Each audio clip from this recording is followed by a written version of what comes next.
you are going to be able to get information out of them in this process about what the company stands for and the culture without just saying, well, so what's the culture like? This is the Work in Sports Podcast. Here's VP of Content and Engage Learning at workinsports.com, Brian Clapp. We're not going to waste any time today. We're going to jump right into things. No housekeeping, no other things we need to talk about. Let's get into our topic today, which is based around culture. And I think it's a really important question coming in from Jesse in Chicago. Hey, Brian. Time for some straight talk. I've been working in the sports industry for 3 years, and I was in a toxic culture. It was awful, and I quit in January. I needed a month or two to heal and get my mind straight, but I'm ready to get back at it. I still love the sports industry, but I'm afraid I'll pick another toxic company with my next move. How do you find out if a company culture is good or bad? What a powerful question, Jesse. First off, thank you for trusting me with it. Acknowledging this fear, concern, and vulnerability is really impressive on your part. I think a lot of people tend to pull away from that and aren't willing to admit that this was hard for them and that they did struggle and that they did need time to heal. So I'm proud of you for bringing that up, and I thank you for having this conversation and trusting us with it. As many of you know, I speak in college classrooms all across the country, and I always love these sessions to be as engaging as possible and getting as many questions as I can from the audience, because that's how I stay attuned to what's happening right now. That's how I know what's most important for people to know. So when a student asks, like, well, at his virtual interview coming up, what do you think about that? I know that these are trends that you guys are worried about and want to talk about. So it's a great way for me to learn. The reason I bring this up is because over the last 6 to 8 months, I'd say a vast majority of the questions that I'm getting from students revolve around mental health. People are feeling on the edge, a lot of it because of the pandemic, the last 2 years, the upheaval that's happening, the inflation people are talking about, the war happening in Russia and Ukraine. I think there's a lot of anxiety that's building up. And people feel like they're standing on the edge of the cliff and they can't handle one more push. And so they're thinking to themselves, like, how do I protect myself? How do I get ready for this mental health challenge? How do I insulate myself from a lot of what's going on out there? So the topic often goes to mental health, which I think is a really important one. So let's discuss how we can evaluate culture before you accept the next job. I will tell you a quick story. My wife had a very similar situation in the fall. She'd been at a company for 10 years. The culture shifted over the last 2, and things got really bad and really intense. And she quit in the fall, much like you're talking about, Jesse, I think you said January, but she quit in the fall. And she went through the same process where she had to take a couple months to heal. She had to take a couple months to take a step back, to meditate, to figure out like what her next step was, to make sure she was making smart decisions and not reactive ones. And it's all worked out. She has found a great next step. She has found a great next opportunity. And some of that came from taking her time and weaving her way through this and feeling like she was in a better place. So the reason I bring that up, Jesse, is for you to know that too. It's like, I think you did the right thing by leaving your organization if it was a toxic culture. And I think you really did the right thing by giving yourself a little bit of time to heal. And now that you're ready to go back out, let's put a strategy in place for you. So what is culture? It's the personality of the company. It's how things are done around here. It's how things are accepted. It's like what they stand for. And that can include things like their core values, the organization's core values, how people interact with one another, dress code, the physical layout of the office, work hours, expectations, flexibility, how performance is rewarded or punished, work pace and expectations, and really dozens of other factors. It's a complex thing, culture, that incorporates a lot. So how do you start to go back to evaluating that? One of the first things I want to mention is that first thing that I mentioned, core values.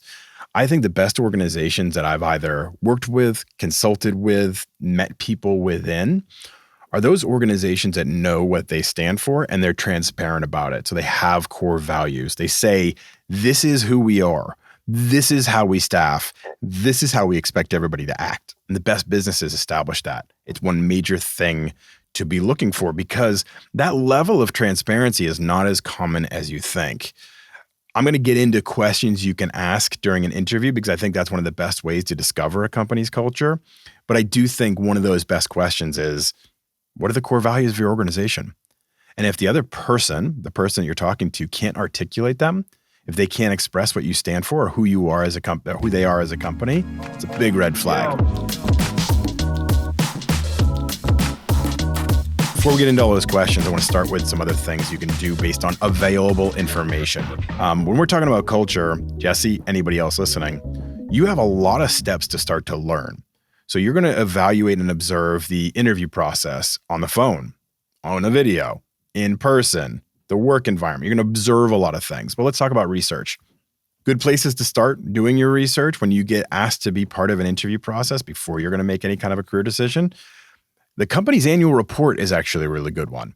An annual report can really help you learn details about the direction of the company and the type of company that you may start working for and how they work, how they operate. Do they pay their debts when they come due? Are profits and losses changing year over year? What direction are they headed? That can impact how the operation works, how it's grown over time, what it requires to maintain or expand its business, operational expenses. You have to realize if they're spending a ton of money for some new office building, there might be additional pressure to make more revenue to compensate for that. Or you can just evaluate how they make their decisions.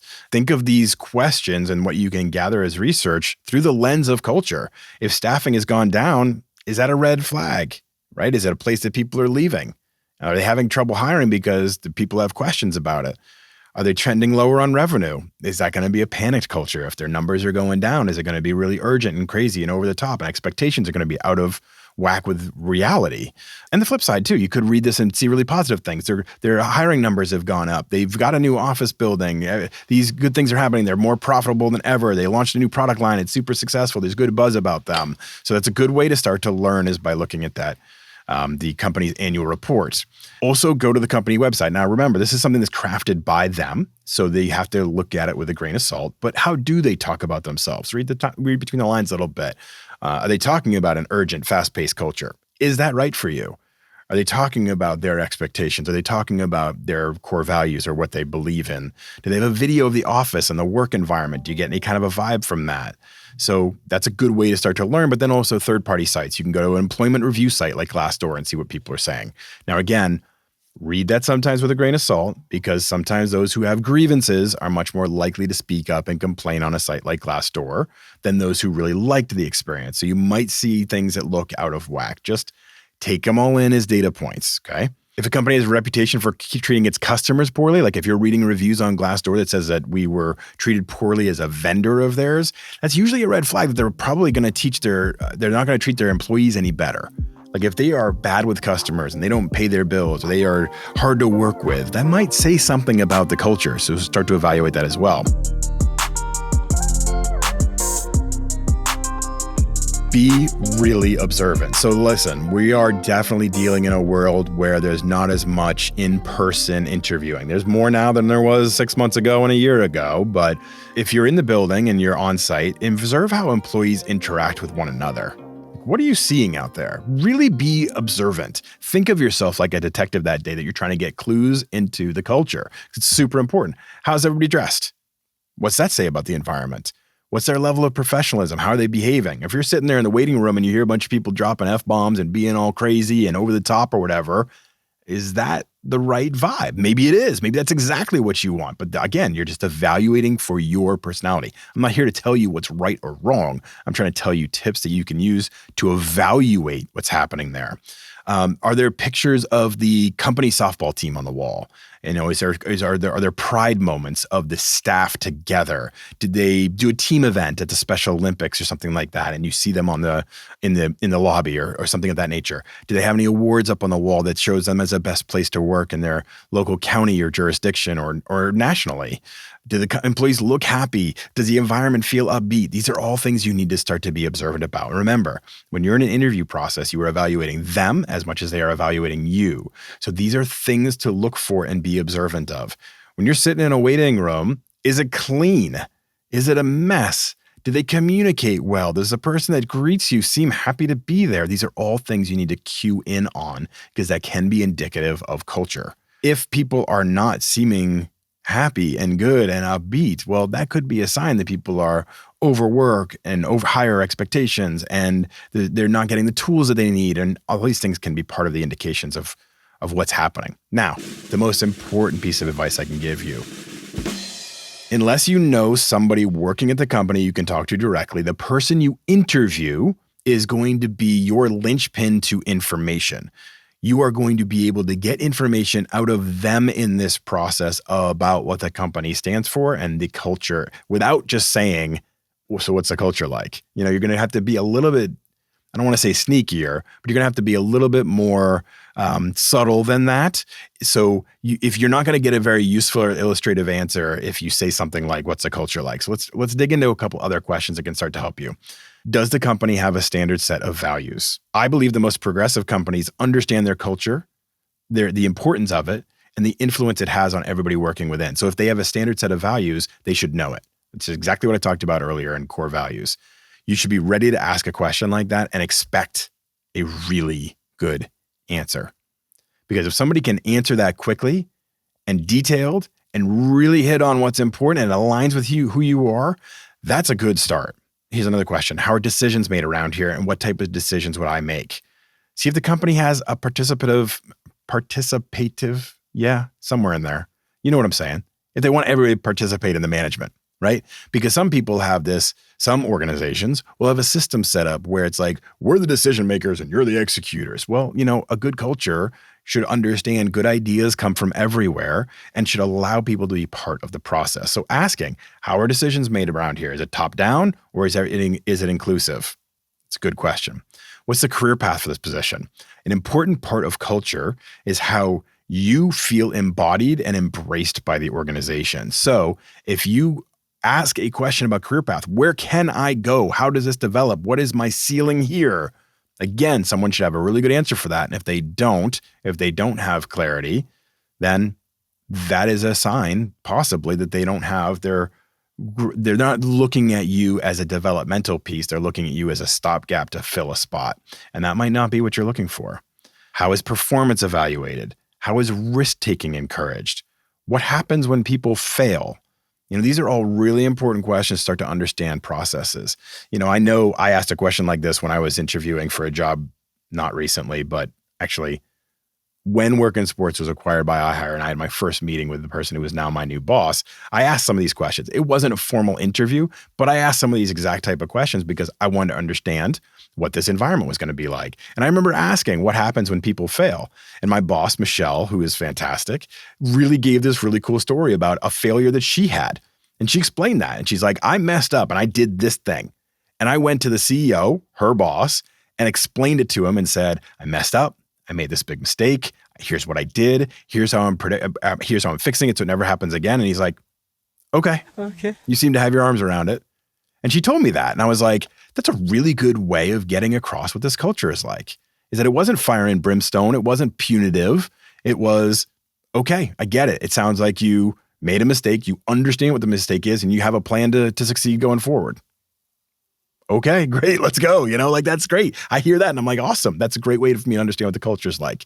What's the turnover rate? Why do employees leave this company? Why have people left this company? Be straightforward. You're interviewing them as well. What type of achievements are recognized by the company? What does success look like? Can you describe the environment here? I think that falls into the culture. Like, what's the culture like here? But you can start to ask them, the teamwork among employees, career development, free snacks in the break room, those kind of things, just tell me a little bit more about the environment. And asking, can I speak with some of your employees, some of your other team members or my potential coworkers? Would that be acceptable? Again, because you want to ask them what this is really like. That's like 10 or 15 questions you should ask. Maybe you don't ask all of them, but those drive towards culture. Those will ask and put somebody else, the person you're interviewing, in a position where they have to expand upon the culture. They have to start to answer the question to you and say, this is what we believe in. This is what we stand for. This is why it's important. This is how we operate. And that's the only way you're going to know what the culture is. I mean, this is the best you can do. Jesse, I understand you're nervous about getting back out there, and I fully appreciate that because you're worried about making a bad decision that leads you down a toxic path again. I can't tell you it won't happen. You won't really know what a culture is like until you're in it for 2 to 3 months probably. But you do these things. You research, you observe when you're there, and you ask a really pointed question to drive at things.